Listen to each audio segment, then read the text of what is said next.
ತುರುವೇಕೆರೆ ತಾಲೂಕಿನ ರಾಮಡಿಹಳ್ಳಿ ಗ್ರಾಮದಲ್ಲಿ ಶ್ರೀ ಕೆಂಪಮ್ಮ ದೇವಿಯ ನೂತನ ದೇವಾಲಯ ಗೋಪುರ ಉದ್ಘಾಟನಾ ಕಾರ್ಯಕ್ರಮ ಅಂಗವಾಗಿ ಪ್ರತಿದಿನ ಪೂಜಾ ಕಾರ್ಯಕ್ರಮ ಅದ್ದೂರಿಯಾಗಿ ನಡೆಯುತ್ತಿದೆ.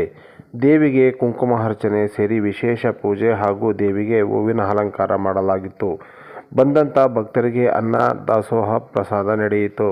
ವಿಶೇಷವಾಗಿ ರಾಮಡಿಹಳ್ಳಿ ಗ್ರಾಮದ ಗ್ರಾಮಸ್ಥರಿಂದ ಭಜನಾ ಮಂಡಳಿ ಭಜನೆ ಕಾರ್ಯಕ್ರಮ ನಡೆಯಿತು. ವರದಿ ಧರಣೀಶ್ ಮಾದಾಪಟ್ನ.